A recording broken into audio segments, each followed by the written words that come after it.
Assalamualaikum warahmatullahi wabarakatuh. Kali ini kita mulai mata kuliah kita, yaitu program linear.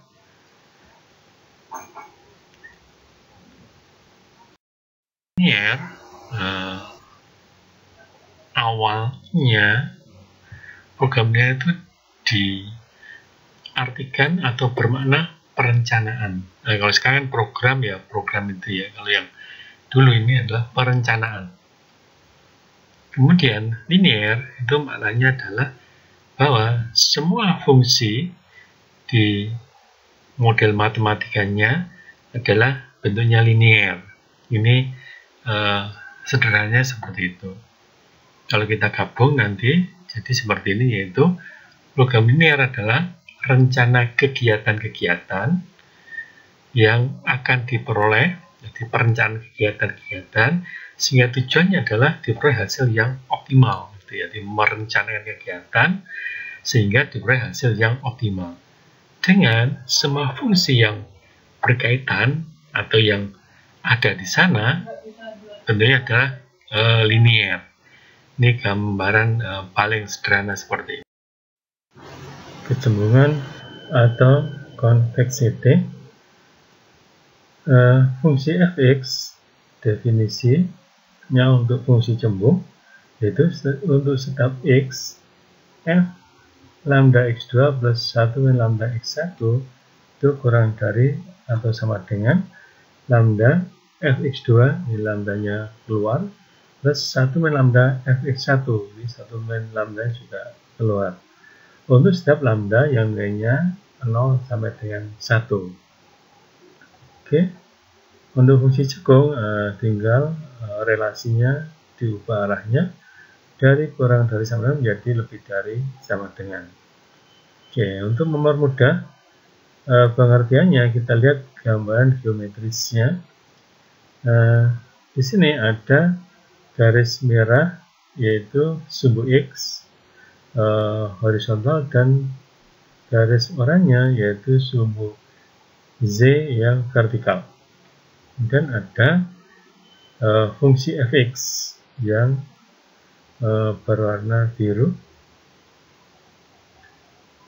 Nah, di situ ada titik x1 dan x2 di sumbu X.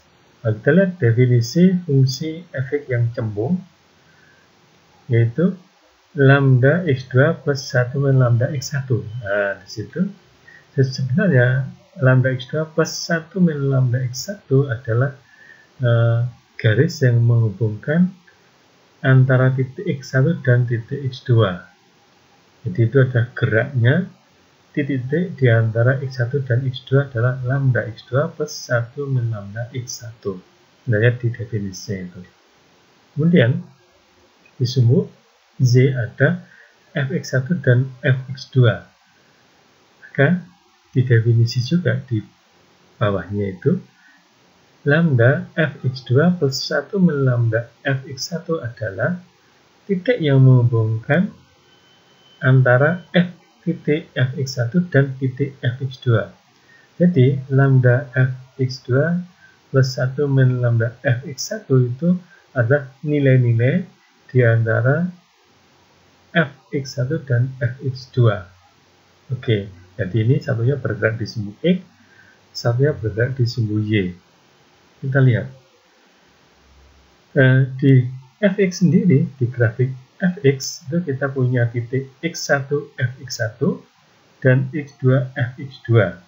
Titiknya itu, kalau itu kita hubungkan, maka kita punya titik atau kita punya garis yang menghubungkan dua titik, yaitu x1 fx1 dan x2 fx2 adalah garis yang berwarna hijau. Maka dia adalah lambda x2 plus 1 min lambda x1.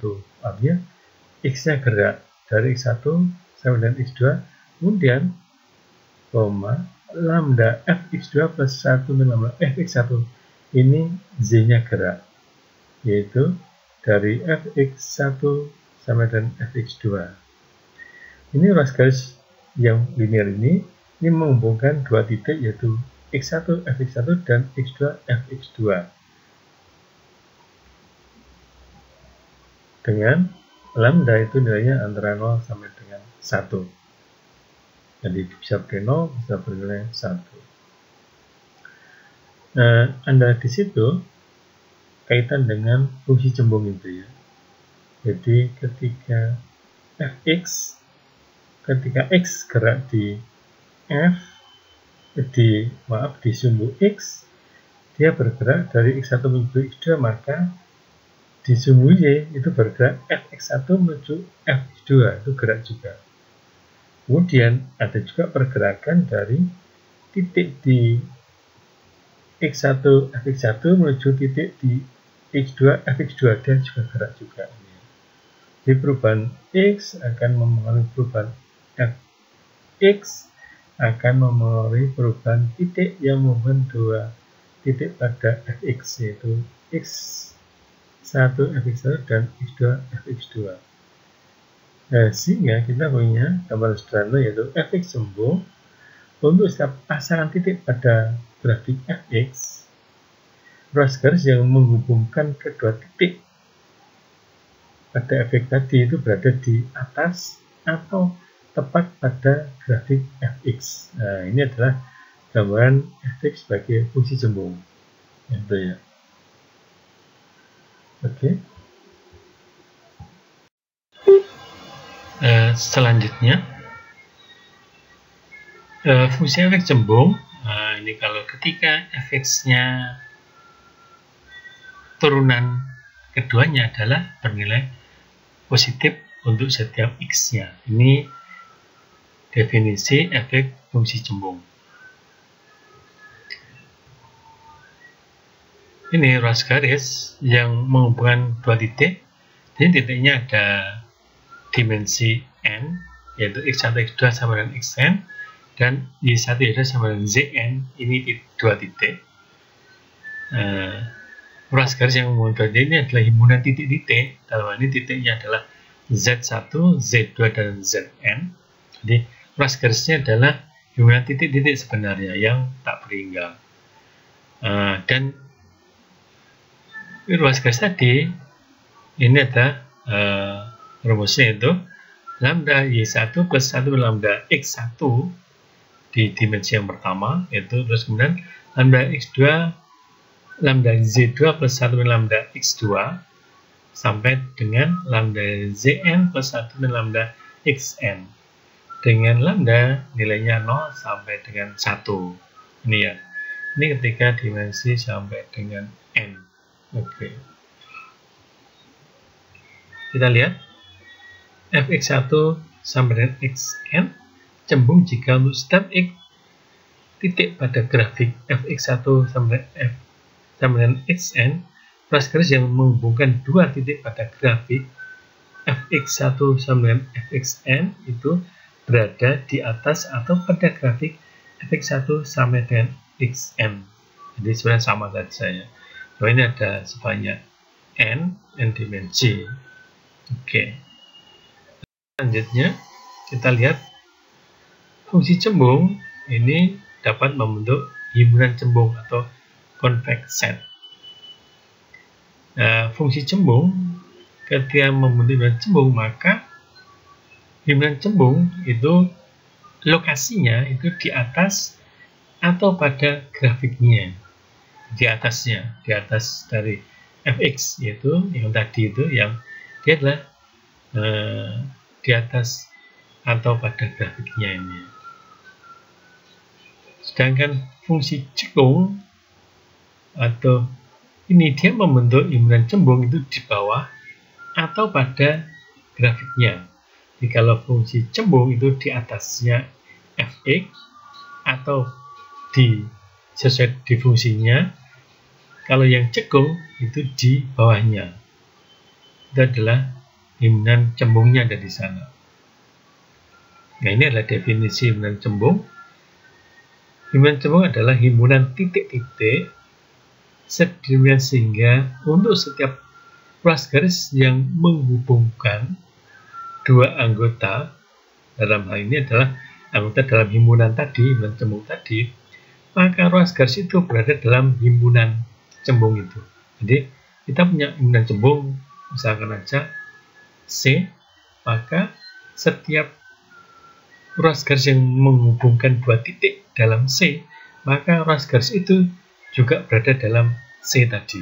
Itu maksudnya. Kalau titik ekstrim dari himpunan cembung adalah titik dalam himpunan yang tidak berada pada sembarang ruas garis yang menghubungkan dua titik lain dalam himpunan. Jadi maksudnya, kalau dia titik ekstrim, maka dia ada di pojok-pojok gitu ya. Maka dia sendirian di sana. Maka nggak mungkin dia itu berada pada ruas garis yang menghubungkan dua titik lain.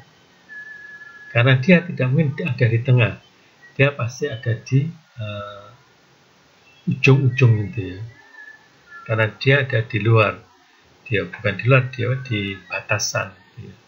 Jadi titik ekstrimnya seperti itu. Itu adalah definisi titik ekstrim dari himpunan cembung. Jadi himpunan cembung ini dibentuk oleh kedua fungsi cembung dan fungsi cekung, yaitu di atasnya dan di bawahnya tadi ya. Oke. Ini model program linear. Ini contoh prototipenya. Ini untuk mempermudah pemahaman. Jadi misalkan ada perusahaan kaca yang namanya Bening. Ini perusahaan kaca berkualitas tinggi, mempunyai 3 pabrik. Pabrik pertama itu dia berkaitan dengan atau bisa menangani kerangka aluminium dan barang-barang logam. Pabrik kedua itu berkaitan dengan atau dia bisa menangani kerangka kayu. Pabrik yang ketiga itu dia bisa menangani masalah kaca dan merakit produk akhir. Tadi ini ada 3 pabrik dengan kemampuan yang berbeda. Oke. Informasinya adalah penghasilan terus turun penghasilannya. Maka manajer dia akan mengubah produknya. Produk yang tidak laku akan dihentikan dan akan membuat produk baru. Ini ada produk baru yang diminati konsumen, yang kurang diminati yang dihentikan tadi ya. Produk baru yang diminati konsumen, maka dia akan diperbesar jumlah produknya. Jadi ini produk yang potensial itu ya. Nah ini misalkan saja produk potensial tersebut adalah pintu kaca dengan tinggi 2,5 meter dan kerangka dari aluminium. Ini adalah produk yang pertama yang akan diperbesar jumlahnya. Dan yang kedua adalah jendela kaca tinggi 1,5 meter dan kerangka dari kayu. Ini produk yang kedua. Potensinya besar untuk 2 produk, tapi dibatasi dengan kemampuan dari pabrik atau kapasitas dari pabriknya. Dia mampu berapa, gitu ya. Baik berkaitan dengan kerangkanya maupun dengan kacanya. Oke. Ini misalkan bahwa kapasitas yang dipakai per unit tingkat produksi, bisa dilihat di tabel ini. Pabrik 1 itu dia bisa, artinya dia tersedia kapasitas yang tersedia di sana adalah 4 unit. 4 unit satuan. Sementara pabrik 2 itu ada 12 kapasitas yang tersedia. Kemudian yang pabrik 3 itu ada 18 kapasitas yang tersedia. Kemudian kita lihat produk 1. Produk 1 itu membutuhkan 1 unit di pabrik 1 dan 3 unit di pabrik yang ketiga. Labanya per unit adalah $3. Saya pakai dolar karena untuk mempermudah saja ya, biar nolnya tidak terlalu banyak. Oke. Produk 2 itu dia membutuhkan 2 unit di pabrik kedua dan 2 unit di pabrik yang ketiga. sedangkan laba per unitnya adalah $5. Nah, ini adalah informasi berkaitan dengan kapasitas dan tingkat produksinya serta labanya.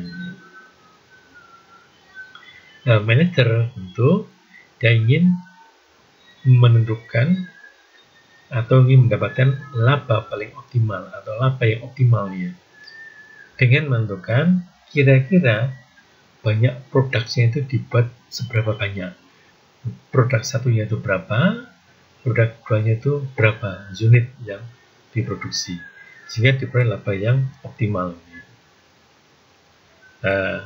Kita akan membuat model matematikanya, kira-kira bagaimana bentuknya. Kita lihat dari informasi di tabel itu. Oke. Kita mulai dengan mendefinisikan variabel keputusan. Siapakah variabel keputusan itu? Variabel keputusan ini adalah yang kita cari nilainya.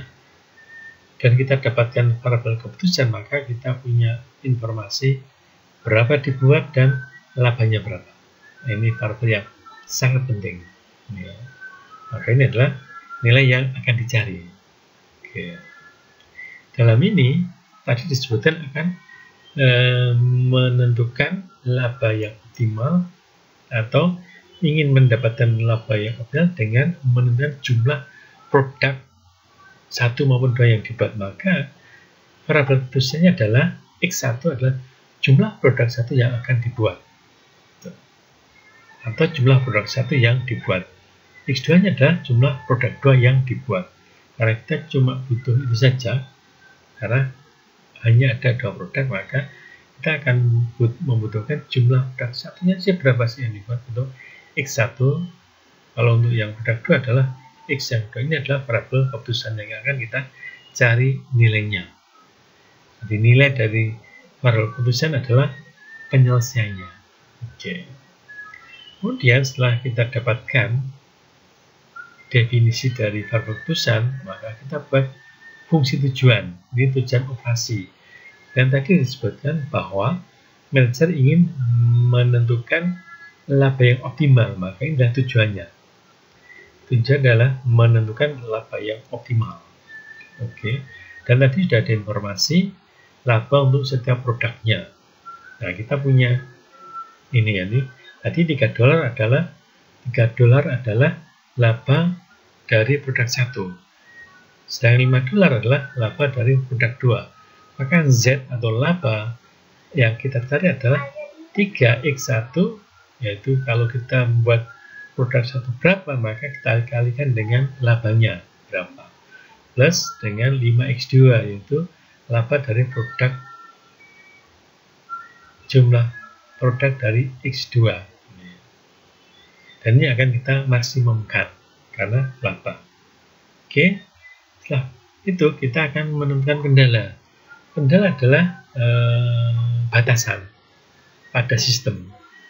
Dalam ini adalah tadi berkaitan dengan pabrik 1, pabrik 2, dan pabrik 3, dia dibatasi kemampuannya. Oke, itu yang menjadi syarat di sini atau kendala di sini. Yang tadi, kapasitas pabrik 1 adalah 4. Dan kita punya informasi bahwa produk 1 membutuhkan 1 unit. Produk 2 tidak membutuhkan diolah di pabrik 1, sehingga kita punya relasi X1 kurang dari sama dengan 4. Kenapa kita pakai relasi kurang dari sama dengan? Karena 4 adalah kapasitas pabrik 1, sehingga tidak mungkin dia nilai dari yang dibutuhkan X1 lebih dari kapasitas yang dipunyai oleh pabrik 1. Maka dia kurang dari sama dengan 4, karena kapasitasnya adalah 4. Bisa kurang dari 4, tapi tidak boleh pabrik 1 sampai lebih dari 4 yang ditangani. Dia cuma bisa 4 saja. Dengan kendala kedua berkaitan dengan pabrik 2, maka dia punya kapasitasnya adalah 12. Dan kita lihat di situ produk 1 tidak membutuhkan diproses di pabrik yang kedua. Tapi produk 2 membutuhkan 2 unit. Sehingga kita punya bentuk seperti ini. Kurang dari sama dengan 12, sama dengan yang di atas relasinya. Karena dia adalah kapasitas. Tidak mungkin melebihi kapasitas. Dan yang objek yang ketiga itu 18 kapasitasnya. Nah, karena tadi informasinya adalah bahwa produk 1 membutuhkan 3 unit di pabrik 3. Dan produk 2 membutuhkan 2 unit di pabrik yang ke-3. Maka kita punya relasi 3x1 plus 2x2 kurang dari 18. Jadi kombinasi dari produk 1 dan produk 2 dibuat itu kurang dari 18 sebagai kapasitas dari pabrik yang ke-2. Ini disebut dengan kendala fungsional. Kemudian ada kendala tanda.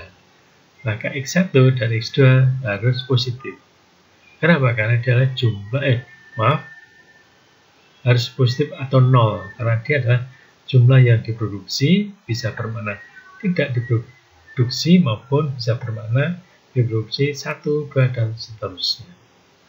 Maka ini adalah kendala tanda. Maka kita punya model matematikanya.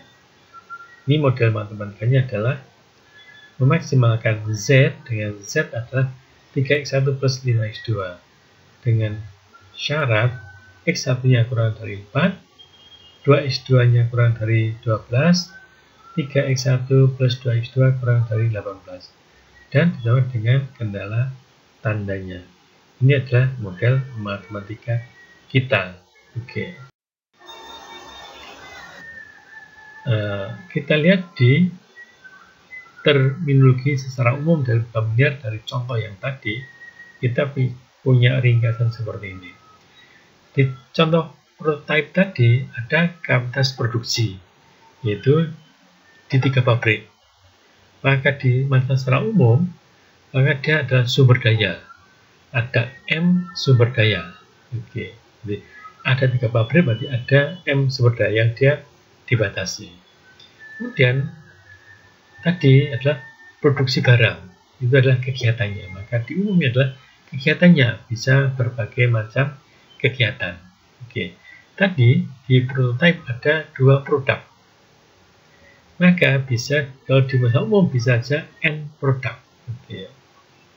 Kemudian ada tingkat produksi produk J yaitu XJ. Tadi X1 adalah jumlah produk satu yang dibuat, jadi tingkat produksinya. Kalau masalah umum adalah tingkat kegiatan. Tadi kegiatan adalah memproduksi. Nah, kalau dia ini ya tergantung kegiatannya. Ya, maka ada XJ.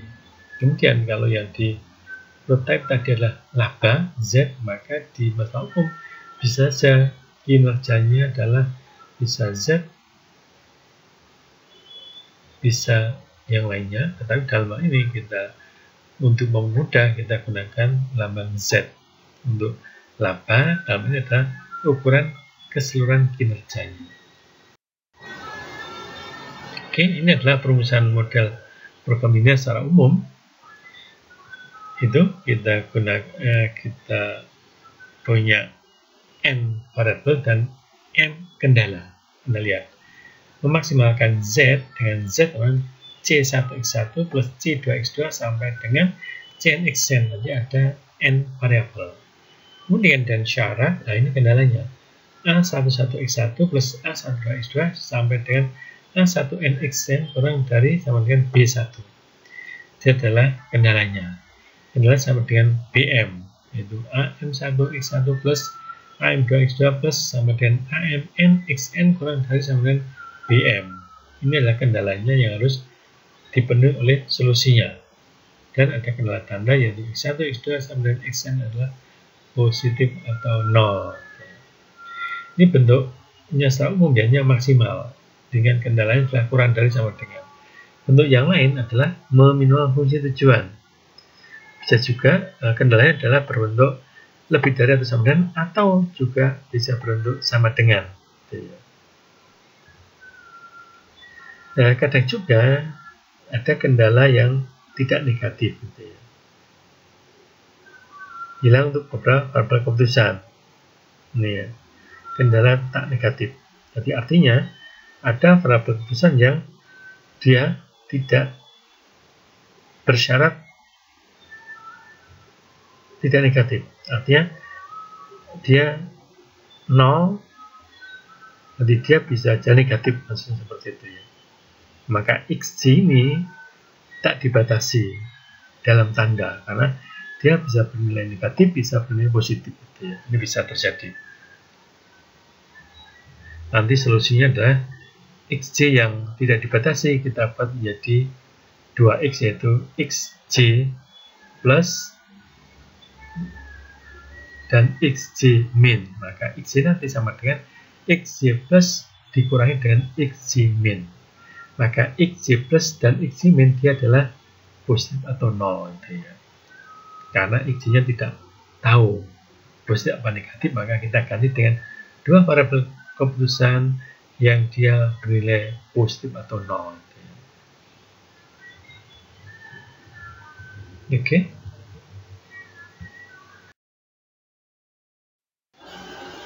Selanjutnya ini beberapa istilah untuk solusi atau penyelesaian dari model.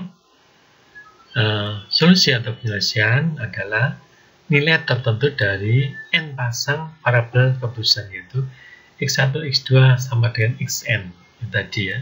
Jadi, kalau tadi contoh adalah x1, x2. Kalau nilainya x1, x2 adalah solusinya. Itu adalah solusinya. Tergantung dari berapa banyak x-nya, pasangannya.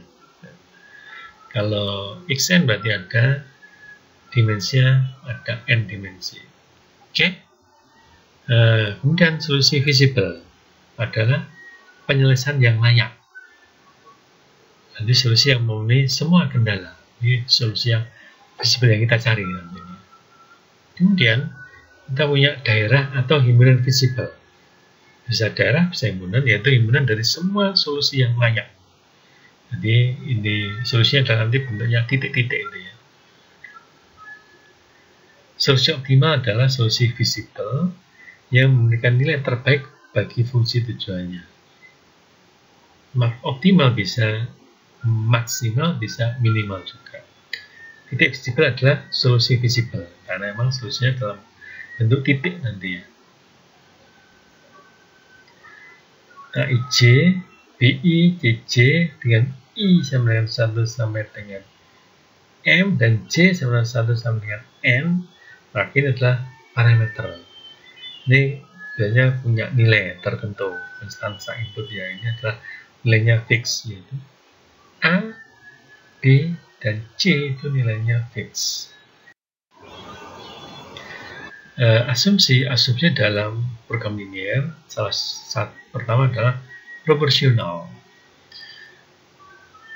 Artinya adalah asumsi yang mengenai kegiatan individu yang dipertimbangkan secara independen dari yang lainnya. Ini ya, jadi ini tidak bergantung dengan yang lainnya. Misalnya saja kasus hanya satu di antara n kegiatan dilaksanakan, hanya satu. Katakanlah kegiatan K, ini ya K, sehingga XJ itu sama dengan 0 untuk J 1 sama dengan N, tetapi J tidak sama dengan K, karena K-nya ada. Ini tadi ya, kasusnya adalah cuma satu kegiatan, yaitu K. Misalnya seperti itu. Oke. Asumsinya adalah, maka ukuran kinerja Z tadi, bukan kinerja adalah Z, adalah CKXK, karena yang lain adalah 0. Maka tergantung dari nilai XK nanti ya, di CKXK. Jadi dia independen. Kalau yang lain 0, ya nggak masalah gitu ya. Kalau pemakaian dalam standar sumber daya, tadi di pertama yang nomor 1 adalah di Z, yang nomor 2 adalah di kendalanya, yaitu AIK-XK. Jadi yang lainnya 0, karena memang hanya satu. Maka di sini AIK-XK saja. Jadi AIK-XK itu kurang dari sama dengan B. Gitu ya. Oke. Kedua jumlah ini proporsional secara langsung dengan tingkat setiap kegiatan K yang dilaksanakan secara tersendiri. Maksudnya tergantung dari ini X-nya ya. Kalau X-nya bernilai karena C-nya bernilai 1, X-nya bernilai 2 ya, jadi Z-nya 2. Kalau X-nya 3 berarti ya, Z-nya kalau C-nya 1 berarti Z-nya 3. Nanti kita lihat XK, maka nanti CK, XK ini di fungsi tujuan. Gitu ya. Jadi kalau K sama dengan 1, maka kita punya C1. Yang tadi C1 adalah 3, di modal yang kita punya tadi. Dan X1 dengan beberapa nilai yang diperlihatkan pada tabel berikut. K-nya 1, maka kita punya CK, XK atau C1, X1. C-nya 3. Ini tabelnya. Nah, di sini berkaitan dengan tadi adalah Z, oke, laba produk 1, itu ya.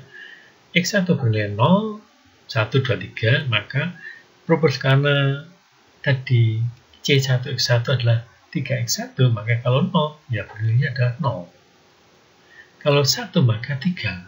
Kalau 2, ya 2 kali 3 kali 2, dapat 6. Kalau 3 berarti kan 3 kali 3 dapat 9. Ini adalah proporsional, tidak bergantung dengan yang lain. Nah, kalau yang melanggar proporsional ketika hal ini tidak terjadi, gitu ya. Jadi misalnya saja, ini 3X1 min 1 ini ya, yang kasus pertama. Kasus pertama yang melanggar proporsional, 3X1 min 1, min 1-nya ini. Dia tidak proporsional di sini, dia independen, nggak bergantung dengan min 1 tadi, itu ya. 3X1, Z-nya adalah 3X1. Jadi, untuk kasus kedua itu bisa terjadi penghematan karena produksi yang lebih banyak. Jadi kalau produksi yang baik maka terjadi penghematan. Nah, kalau ini itu ada kendala tersendiri ya. Jadi kalau yang ini proporsional ya tidak bergantung dengan itu. Jadi dia proporsional. Kalau dia katakan tadi bernilai 3 ya pasti 3 kali 3, 9 gitu. Kalau yang kasus 1 kan dia jadi 8 karena dikurangi 1. Kalau kasus 2 itu dia akan bertambah gitu. Nanti labanya bertambah karena ada penghematan. Dan ini tidak boleh terjadi karena itu tidak proporsional. Dan juga kasus ketiga, ketika biaya iklan yang ini, biaya iklan yang baik ini ya, kasus ketiga dia karena ada biaya iklan maka dia akan menurunkan laba. Ini yang tidak proporsional. Kemudian aditivitas adalah setiap fungsi. Nilai total fungsi dapat diraih dengan menjumlahkan kontribusi individual dari masing-masing kegiatan. Jadi setiap kegiatan punya kontribusi, ya dijumlah itu saja. Itu aditivitas. Nah kalau dari contoh seperti ini tabelnya aditivitas. Nah, kalau dinilai Z-nya tadi kan 3X1 plus 5X2. Kalau X1-nya 1, X2-nya 0, ya 3 sama dengan 3, karena 3 kali 1 plus 5 kali 0. Kalau sama-sama 1, nanti 3 kali 1 plus 5 kali 1, yaitu 8. Jadi dipenuhi aditivitas, ya tinggal dijumlah itu saja. Ya. Kalau kasus melanggar aditivitas, itu bisa saja terjadi karena Anda lihat di situ Z-nya tidak hanya 3X1 plus 5X2, tapi ada plus X1, X2, yang salah adalah min X1, X2. Ada informasi itu sehingga dia tidak bisa dijumlah secara langsung. Nah, yang di sini aditivitas itu bermakna dia dijumlah secara langsung. Tinggal menjumlah itu saja dari sumbangan per individunya. Jadi tidak ada interaksi antar kegiatan itu, tidak independen. Kalau yang di atas tadi adalah Z-nya, ini adalah di kendalanya. Ini tidak boleh terjadi ketika X1-nya itu 2, X2-nya 3, maka ya jadinya 12. Gitu ya. Saya dengan kendala 3X1 plus 2X2.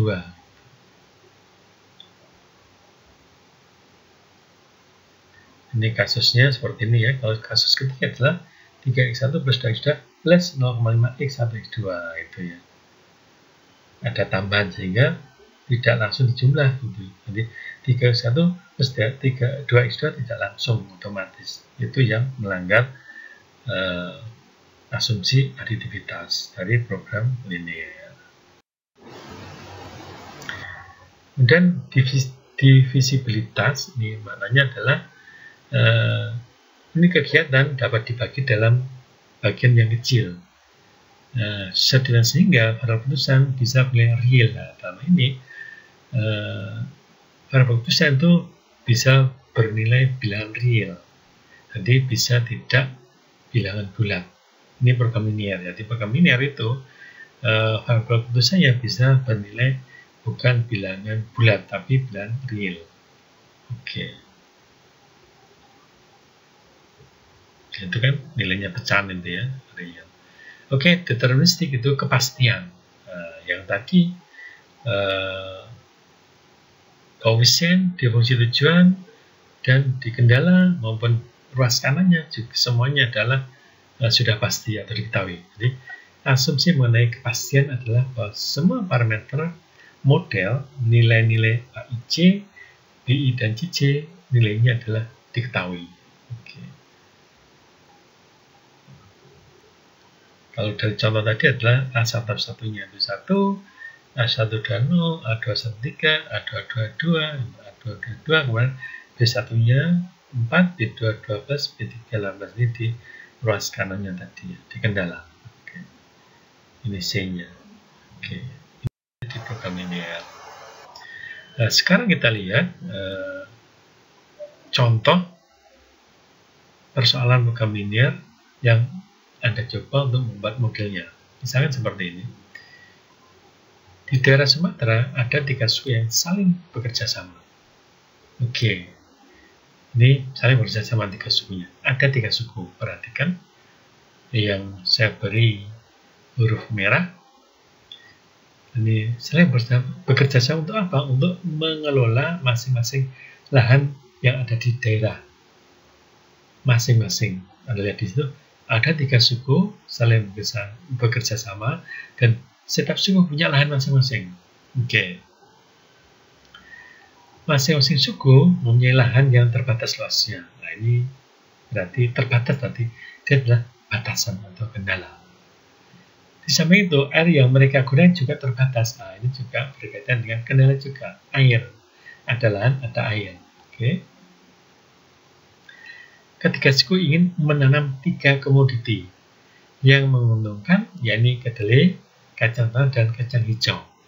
Ada 3 komoditi. Perhatikan.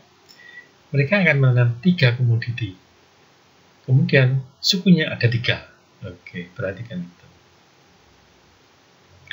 Untuk menghindari penurunan harga karena panen yang melimpah, biasanya kalau panen melimpah harganya akan turun. Maka untuk menghindari itu, mereka membatasi luas lahan yang akan ditanami masing-masing tanaman. Berarti luas lahannya dibatasi. Nah, mereka sepakat akan menanam dengan proporsi yang sama dari tanah garapan yang tersedia. Maksudnya, yang ditanam terhadap semua tanah itu proporsinya sama di antara ketiga suku, misalkan 50%, itu artinya yang dia punya tanah 100 hektar, maka yang ditanamnya ada 50 hektar, seperti itu sama semuanya. Oke, Anda perhatikan itu, ada 3 suku saling bersama, mereka punya lahan dan mereka akan menanami 3 komoditas untuk masing-masing suku. Oke. Mereka juga mengetahui bahwa hasil bersih dari masing-masing tanaman per hektarnya. Nah, ini punya informasinya. Oke.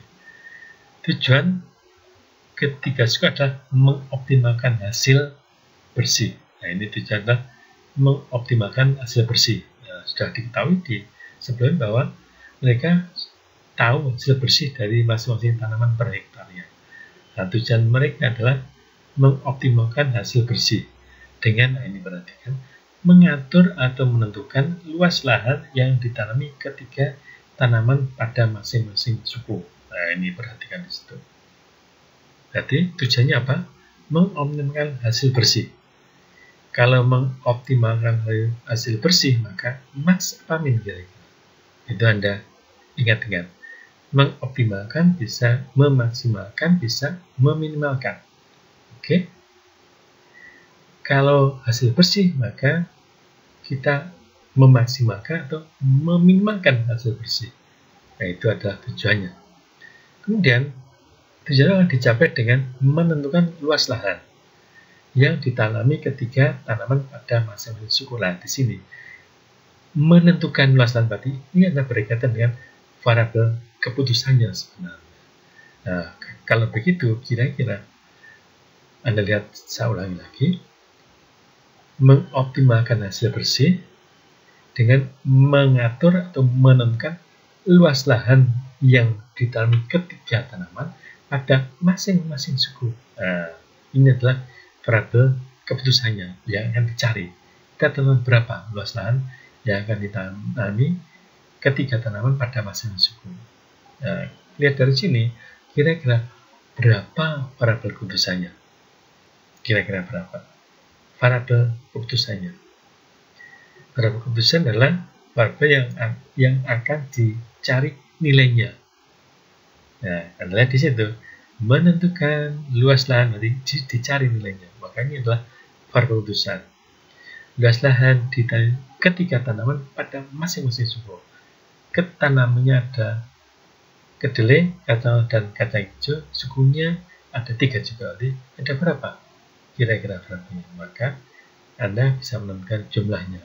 Oke. Ini data tanah yang digarap dan alokasi airnya. Suku A punya tanah 400 hektar yang bisa ditanami dan alokasi airnya adalah mereka punya 600 meter kubik. Dan juga untuk suku yang lainnya ada informasi di situ. Kemudian ada kuota maksimal, ada penggunaan air dan hasil dari setiap tanaman. Tanaman kedelai kuota maksimal adalah 600 hektar, tidak boleh lebih. Kenapa? Ya tadi kalau tanahnya banyak ditanami kedelai ketika sudah panen maka harga bisa turun. Maka ini dibatasi kuotanya untuk masing-masing tanaman. Kemudian penggunaan air ini setiap tanaman punya informasi yaitu 3 meter kubik per hektar untuk kedelai dan seterusnya.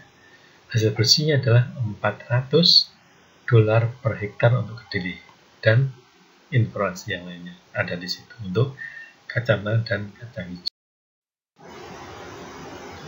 Nah, sekarang pendefinisian variabel. Berapa variabelnya?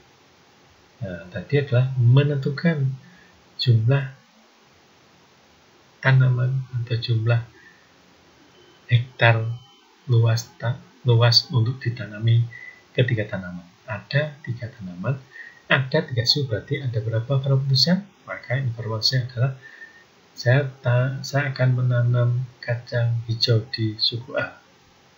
Saya akan menanam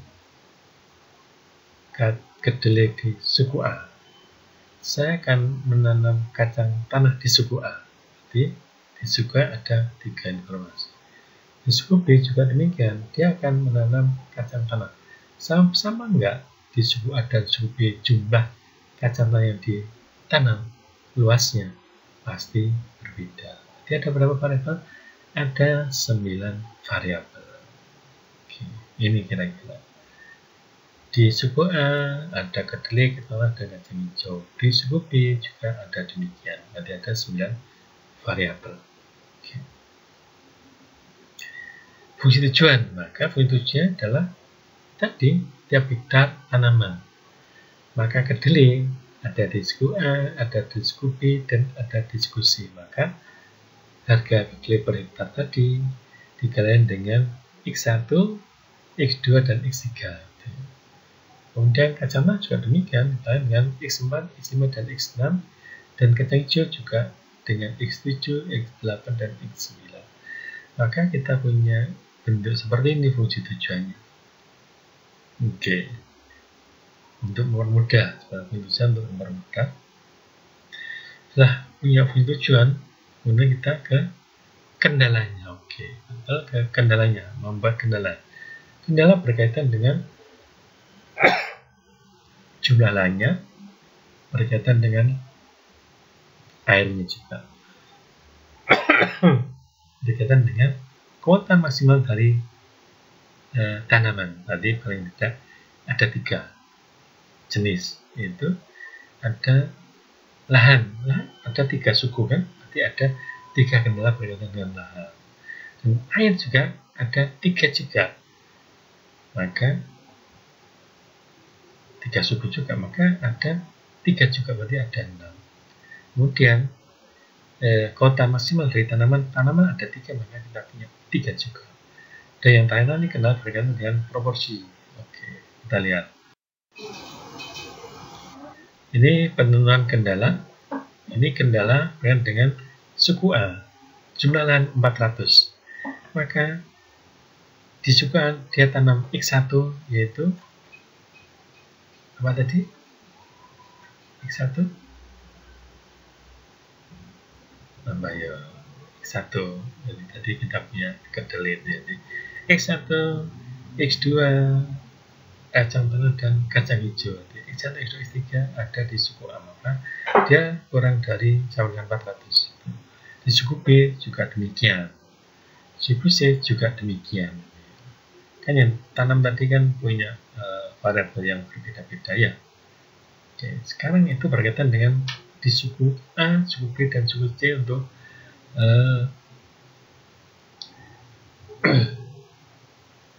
lahan yang bisa ditanami. Kemudian di suku A dan suku C berkaitan dengan 600 airnya ya. Ini berkaitan dengan airnya. Airnya tadi bahwa 3x1 berarti kedelai tadi ya, kedelai kan X1 tadi berkaitan dengan itu, maka membutuhkan 3 meter kubik.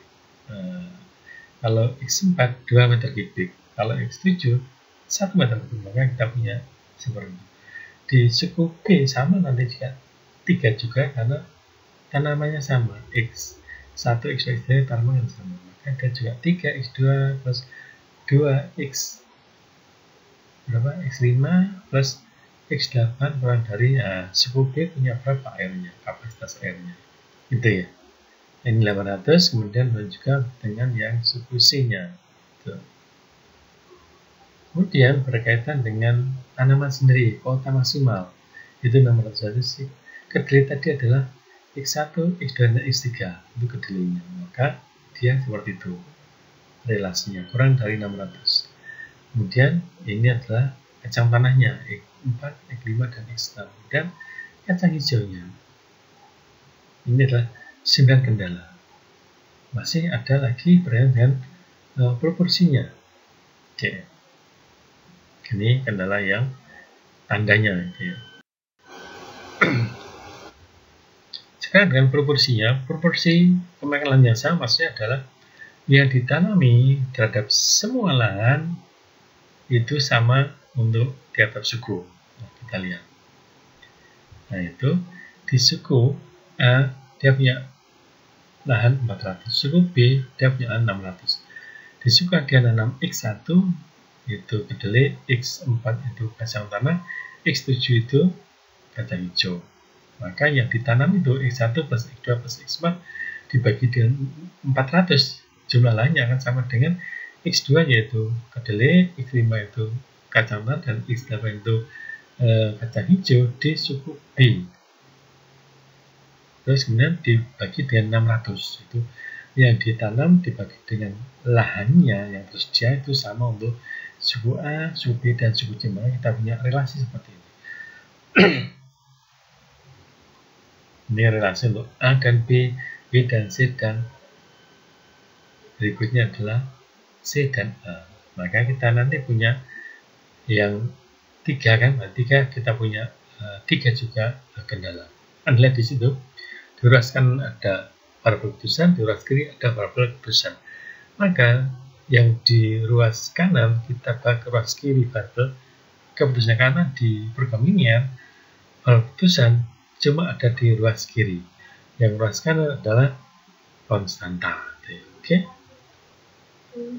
Maka kita sederhanakan,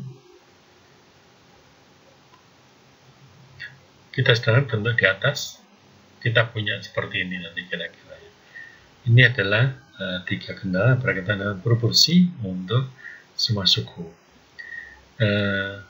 Sehingga kita nanti punya model selengkapnya adalah seperti ini. Ini ada 12, ada 9 variabel, dan ada 12 kendala fungsional, dan ada 9 kendala tanda. Artinya kan 9 variabel ya. Ini adalah modelnya, model dari persoalan yang tadi. Oke. Kalau Anda masih bingung, bisa Anda ulangi mulai dari contoh prototype tadi ya. Nanti ke sini nanti ada prosesnya adalah menentukan fungsi tujuan.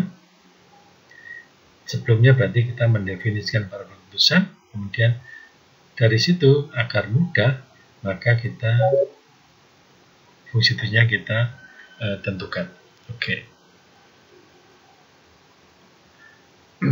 Tapi kadang menentukan fungsi mendefinisikan variabel keputusan itu susah, maka paling mudah kadang kita awali dengan membuat fungsi tujuan dulu. Dengan membuat fungsi tujuan nanti kita tahu kira-kira variabel keputusan itu apa yang bisa kira-kira.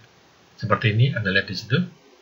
Ketika 400 itu adalah laba X1, maka X1 berkaitan dengan menanam. Maka kalau X1-nya 5, maka 5 kali 400. Gitu ya. Maka kan jelas 5 boleh kan 5 menanam 5 hektar. Kalau 400 adalah laba per hektar ya kan cocok nanti. Satunya kan cocok. Gitu ya. Sehingga kita akan dapat di Z di perkalian pasti hasilnya nanti cocok dengan Z adalah laba, pasti dia adalah rupiah atau dolar atau satuan mata uang. Maka nggak mungkin 400 kali X1 plus X2 plus X3 satuannya bukan mata uang, pasti salah. Maka itu yang mempermudah kita mendefinisikan variabel keputusan dengan membuat fungsi tujuan terlebih dahulu. Oke.